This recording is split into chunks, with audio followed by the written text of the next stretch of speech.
PK in the universe. Today I'm here to talk about the Wii U and the Dreamcast. I'm a huge Wii U enthusiast. I'm super passionate about it. The Dreamcast is the very first retro gaming console I ever purchased. In fact, this is that console. I started collecting retro games or vintage games, whatever you want to call it, back in 2012. So yeah, this is it. I love this system. There's still a small number of games I still have for it because a lot of games I can play other ways, which I'll talk more about later. But, you know, this is a console that's super special to me. Maybe not quite as special as the Wii U, but I thought it'd be interesting doing a compare and contrast of the Wii U and the Dreamcast. So I think this will be a fun video to do.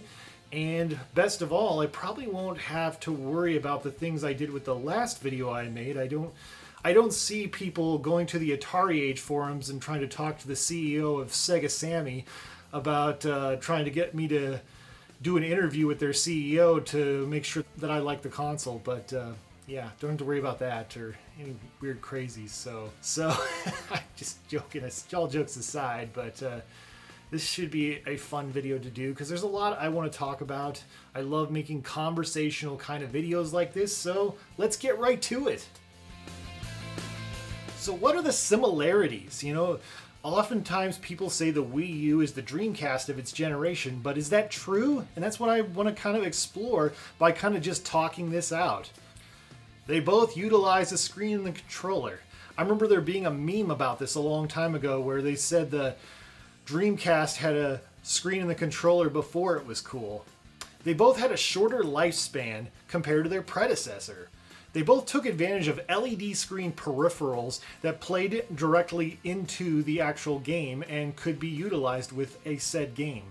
They both have interesting additional peripheral controllers besides the standard controller that it comes with. And this is due in part to the fact that the Wii U has a Wii built into it, so all the original Wii controllers are usable on the Wii U. And this is freaking great, especially if you love on-the-rails shooter games like or just like playing games like Dead Space Extraction or Martian Panic, which I think is super underrated. There's House of the Dead games on both systems. So, I mean, there's a lot of awesome games you can play because of how these systems were designed. One of the best parts about both these systems is in spite of these systems not selling well, most of the best games have been ported to other consoles. It's great to know that these games are not just stuck on this platform forever and ever, though some of them are stuck on only one other platform, but it's still great that we have a lot of options out there.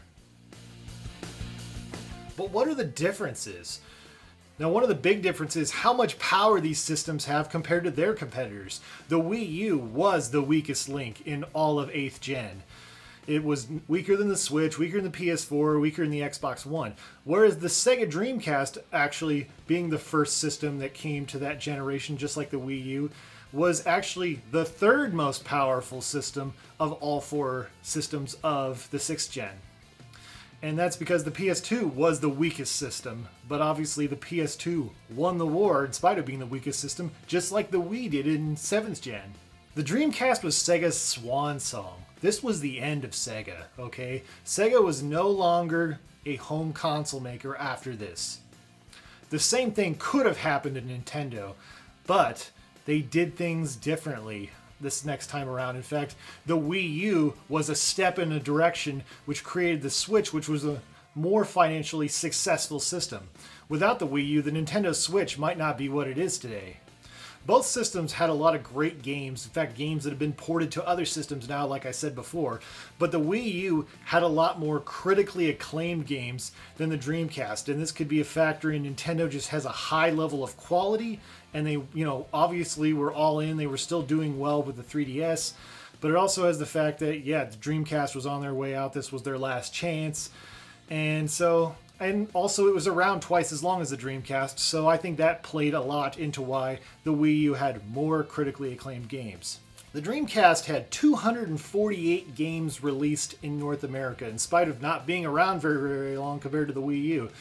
The Wii U had 164 total games, but it had over 700 digital games on the Wii U eShop at one point or another. So there's kind of a, it's like, I don't know what you would call that. I don't know who wins in that one because, yeah, physical games are awesome, but at the same time, there's a lot of great games on the Wii U eShop. Games you still can't get on the Switch, but you can maybe get on other platforms, but then there are some games that are on the Wii U that are exclusive to the Wii U.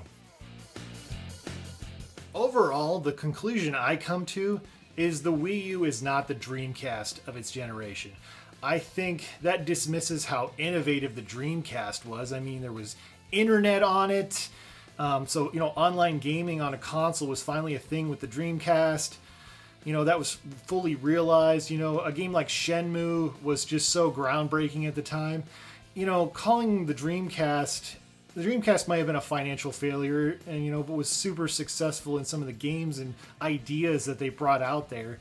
And the Wii U, yes, it financially flopped. People didn't understand why they wanted it. In fact, it's probably going to be held in much higher regard in the future, the same way the Dreamcast has been. But the Wii U was so important as a stepping stone for the Nintendo Switch. The Dreamcast was Sega's swan song, like I said before. It was a home console.